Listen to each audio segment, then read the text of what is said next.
DM gropes my character and then murders me. This is the story of my first IRL D&D campaign ever. It's also the story of how I played a female character as a male, and the female GM of the campaign made me very uncomfortable in a non-traditional way. The characters are as follows, and there are a lot of them, but not all are very relevant to it. We have me, the GM, Bugbear, a cool guy that was playing a childish Bugbear Druid, hence why he is Bugbear and not Druid. The Paladin, one of my best friends to the day still, and an all-around good guy. The Wizard, another really good friend of mine that I'm still friends with to this day as well. The Druid, one of the three problem people at the table, and probably the sole cause for this whole story. And the Bard, the GM's fiancé at the time who was on their third character from just my time with the group. He had evidently swapped characters multiple times throughout the campaign, because they either died or he got bored, and felt like playing some other min-max character instead. We also have a much later inclusion of the Mimic, and no, sadly not the fun kind of Mimic, but he will become relevant later on.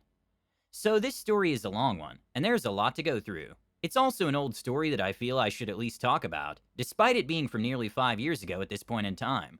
We often hear stories about how male players attempt to sexualize female players or characters, or perhaps the odd story of how a male player kept getting hit on by a female player wanting more than she was getting. Yet this story is different in that the harassment A came out of nowhere, and B was from a GM that I thought I could trust. We were playing the 5e campaign, Storm King's Thunder, and I had joined the campaign formally about a half a year ago by this point in time. I had seen this group going into my local TTRPG store for quite a while now, and they were always a really big group with like 8+ players. The night I joined the campaign was notable for a very specific instance that caught me off guard at the time, and probably should have been a major red flag. I walk up to the table and express my interest in observing for the moment, as I had never been able to watch a real TTRPG group in person since I was 10. I was roughly 21 at the time of this story. At the time, the party was down a large chunk of players, and Bard turned to me with GM, and they asked if I would like to join in, if only for a session, so the party could have some help killing stone giants. Because I was obsessed with characters in D&D at the time, I already had a character sheet and character concept ready to go. Nothing too edgy or out there, but something fairly basic. Zhao, my female tabaxi rogue with a heart of gold, and an old orphanage that she was raised in she sent money from her exploits to. When I tell the GM and the Bard that my character is a female, the GM turns to me and says, "Just so you know, we don't accept bimbos or over-sexualized female characters at the table, so if that's what your character is, then leave." Needless to say, I was both shocked and taken aback by this random statement that seemed really out of nowhere to me. I simply gave her a small look of incredulity and replied with, "No, that's not what this character is. She's a Robin Hood type girl that steals from the rich and gives to the poor, and is very motherly when it comes to kids." I said with a small smile, still excited to play despite the weirdness of what had just been said. She seems to accept my statement and we get to playing.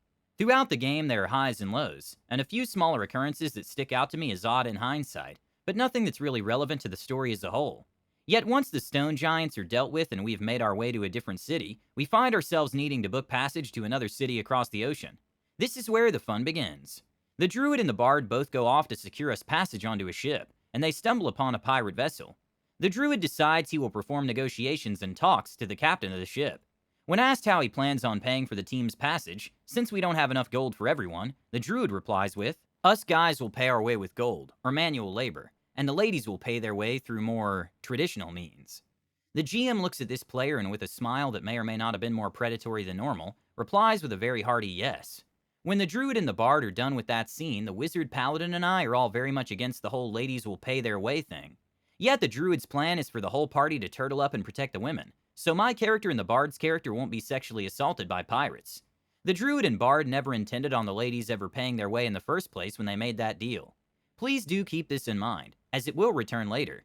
So we end the session sailing away on the pirate vessel. What could go wrong? The next session, both the Wizard and the Paladin aren't there, and it's just me, the Bard, the Druid, the GM, and the Bugbear.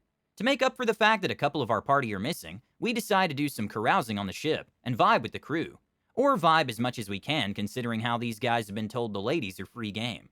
The Bard handles the pirates by taking stuff like broom handles and various other phallic-shaped things, teasing the crew by pretending they're about to do something sexual, only to break whatever they're holding with their gauntlets of ogre strength. My character avoids the crew and sticks close to the rest of the party, to avoid paying the toll as well. However, my character is a free spirit, and also a level 10 rogue that's been killing stone giants with her friends this whole time. So why should she be afraid of these small-time pirates? So one night during some gambling, my character gets caught cheating, and I have her storm off and look for loot to steal. Remember this for later as this comes back too. She doesn't find anything to nick, but ends up not being bothered anyway, because of my high stealth roll. Cue the next day, and the day of the happening. Our characters wake up the next day, and spot some smoke on the horizon. So my character, being a tabaxi and hyperactive, zooms up to the crow's nest to get a better view of what's going on. This was the triggering incident for everything. I get up there and ask, what do I see? The DM replies with, GM, you see a ship on fire in the distance, and the lookout in the crow's nest as well. Since he thinks you're free game, and he sees a sexy cat girl in his crow's nest, he grabs you. And in this moment I'm both shocked and a little uncomfortable, but I soldier on and think, what would my character do? What would my character do? Scratch this guy and push him. So I say as much and she replies with, GM, if you scratch him then he's gonna fall out of the crow's nest. And I'm like, good, let him fall. He tried to grope my character. GM, that's not gonna work, Chief. If he falls, he will die. And if he dies, the crew will attack. Me, how high up is he falling from? We can't be more than like 10 to 15 feet from the ground. He shouldn't be killed by a fall like that. Severely injured, yes, but not dead. GM, he's falling from much higher than that. You're on a galleon, and this galleon has something like 500 pirates in it. Just accept your groping and move along. Needless to say, I was shocked and in a state of stunned silence. But after a moment I came back, and asked a simple question that I'm sure most people would ask in that situation. Me, hey, I didn't know that there was anyone up there. Can I go back and say that I didn't go up there? GM, no, you already ran up there and got groped. Just accept that you got groped and move on. You're not anyone special and I have a game to run. She then proceeds to talk to the other players and continue to run the game. I just tuck in on myself for the rest of the session and don't talk much. After the session I go home and try my best not to think about it. The very next week I'm once again hit by another Mack truck of a development. Evidently after I had left, Bugbear told the Wizard and the Paladin what had happened, and all three of them got onto the GM during the week, asking her to explain herself, and telling her what she did was wrong. Bugbear even responded to one of her comments like so. GM, she went up there of her own free will and she got groped. I don't see what the big deal is. Bugbear, so what you're saying is that she deserved it? And I guess that, coupled with half her players revolting, caused her to change her tune. But not too much it seems. The very next session I attended, I was taken outside the shop before the session started, and she said this to me. Okay, so Zhao didn't get groped last session, but Zhao is now a male, and has always been one, because you clearly do not know how to play female characters. Wait, what? What do you mean? You don't know how to play female characters. A real female character would have stood behind the Paladin at all times, or the other males in the party, so she could be protected. What? What are you talking about? Your character left the safety of the party at night, and wandered the ship alone to steal things. That's not what a female character would do. If you didn't roll so high on your stealth, she would have gotten groped then, and when she went into the crow's nest. You clearly don't know how a female character should be played, and so your character is now a male. Why shouldn't my level 10 PC that's been killing stone giants with her friends not be confident enough in her own abilities to escape danger, to walk around a pirate ship? Why should my character act the same way you think she should act? Because I'm the GM and a female and I know how these things work, so either take the sex change or make a male character. She then left to go back inside the shop, and much to my dismay, today as I write this, I followed her back into the shop. The campaign didn't last much longer afterwards, as I quickly became disenfranchised with the whole campaign and the GM. I still had my fun moments with the rest of the party, and a couple extra things happened, but the final nail in the coffin happened during a one-shot. Enter the Mimic. Now, the Mimic had been an on and off player in the campaign up until a point when he had to drop for personal reasons. The reason I call him the Mimic is because the character he brings for this one-shot is a bard that both talks and acts exactly like I do, in that he's very peppy and super nice to people. He is also an incorrigible pun master, basically the perfect companion character to Zhao, and genuinely brought a smile to my face all the time, although not for too long. We were doing a random one-off with the same characters, and once again the Wizard and the Paladin weren't present. The bard had switched characters again, and we went into a keep of hill giants to kill them or something. It was a Tales of the Yawning Portal adventure that I don't quite remember. What does matter is that me and the Mimic split off from the party, and went down a different path than the others. The path with which the Mimic chose to try and wander off alone down, while the bard chose to go down a different path. For frame of reference, everyone but the Mimic were playing their normal campaign characters, except the GM stated that there would be permadeath if we died during this one-off. I didn't think anything of it at the time. But we continued on. My character ends up finding a door at the end of the hallway, and after checking it to see what was on the other side, I was asked to roll a nature check. I rolled low, and the GM described big wolves as being on the other side.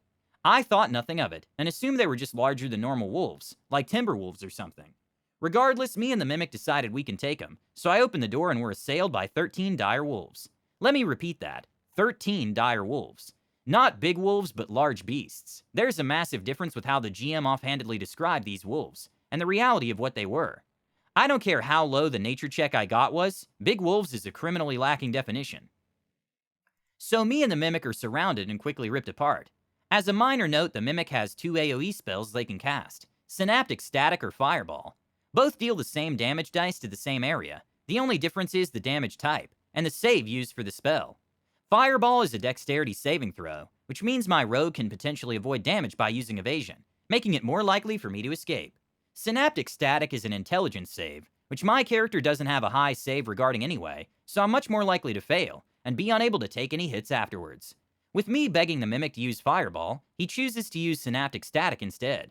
He doesn't kill any direwolves, I fail my save, and we get ripped apart by direwolves. Here's where the plot thickens even further than before. The GM pulls me and the mimic outside, and tells us that we wake up chained up without our gear on, but still alive. I'm overjoyed and happy about this, but when we get back inside, the GM says that we're actually dead. Needless to say, I am pissed. We were told that we were alive, only to be told that we are in fact dead instead. However, the bard has a scroll of raised dead, and he and the druid manage to make their way to my character's corpse and attempt to revive them. A nice ending to a terrible one-off, or at least it would be, if the GM didn't say my character was missing their heart, which had been eaten by wolves, meaning raised dead could no longer work.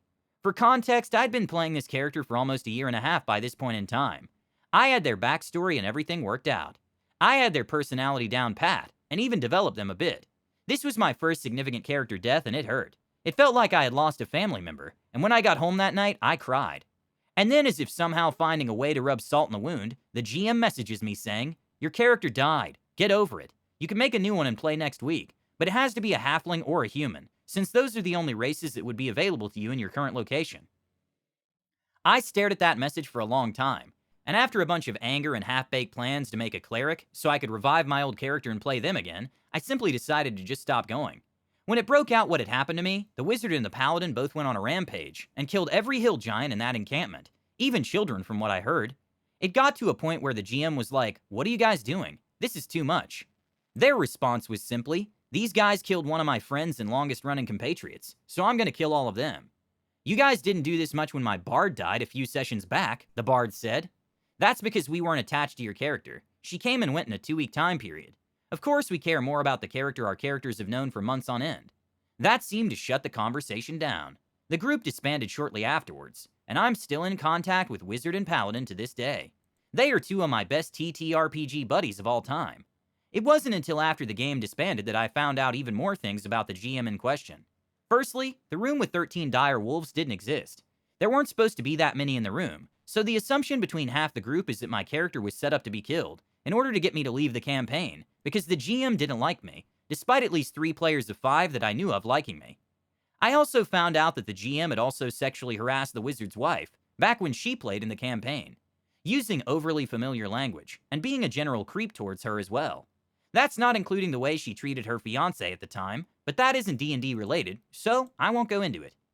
Creepy GM that can't have a normal conversation with another human tries to force a player out of their group through sexual harassment and character murder.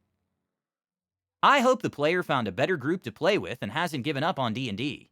Tell us about your creepy Dungeon Master stories in the comments below. Don't forget to subscribe to our channel, All Things D&D. Stay tuned for more amazing content.